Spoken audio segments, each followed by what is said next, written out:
एक तरफ जहां रूस में कोरोना वायरस के केस एक दिन में 10,000 से भी ज़्यादा सामने आ रहे हैं और बीते बृहस्पतिवार तक रूस के अंदर 6,13,994 केस कोविड के रजिस्टर्ड किए जा चुके हैं, वहीं दूसरी ओर रूस में संविधान में बदलाव को लेकर चुनाव भी कराया जा रहा है। दरअसल इस चुनाव के पीछे मकसद है कि रूस के संविधान में कुछ संशोधन कर वहां के राष्ट्रपति व्लादिमीर पुतिन की राष्ट्रपति शासन को अगले 2 टर्म यानी 12 साल के लिए बढ़ा देना। रूस में ये चुनाव 1 जुलाई से कराया जाना था, लेकिन कोविड को देखते हुए वहां पर 1 हफ्ते पहले ही चुनावी प्रक्रिया की शुरुआत हो गई ताकि लोगों की भीड़ न बढ़े। एक तरफ रूस में हो रहे इस संविधान के बदलाव के खिलाफ वहां के विपक्षी कार्यकर्ता एलेक्सेई नावल्नी ने ये कहा कि इस बदलाव के बाद व्लादिमीर पुतिन जिंदगी भर के लिए रूस के राष्ट्रपति बनने जा रहे हैं। वहीं पुतिन का मानना है कि संविधान में ये संशोधन रूस में स्थिरता कायम करने के लिए बेहद ज़रूरी है।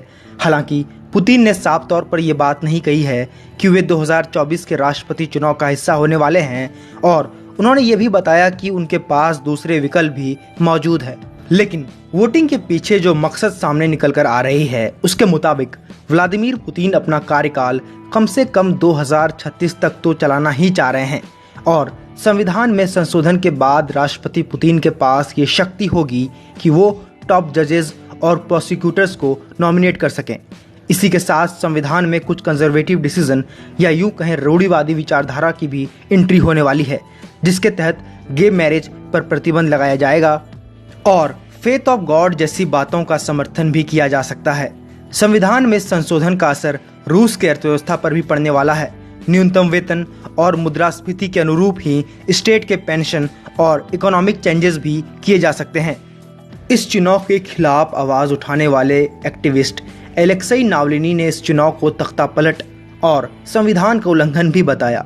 उनका कहना है कि पुतिन रूस के सभी ताकतों को अपने वश में करने की कोशिश कर रहे हैं या फिर वे खुद को तब तक राष्ट्रपति बनाकर रखना चाहते हैं जब तक उन्हें कोई दूसरा राष्ट्रपति पद का उत्तराधिकारी नहीं मिल जाता है।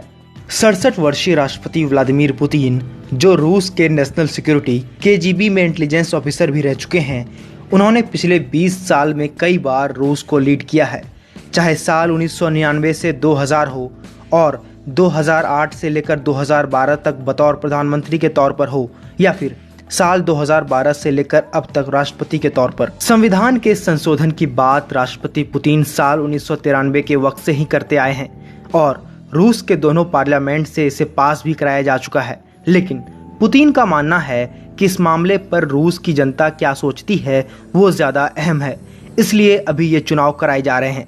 रूस के कुछ लोग चुनाव के वक्त को लेकर भी सवाल खड़े कर रहे हैं। उनका मानना है कि वर्ल्ड वॉर 2 विक्ट्री परेड के एक दिन बाद ही चुनाव कराना बहुत सारे सवाल भी खड़े करते हैं।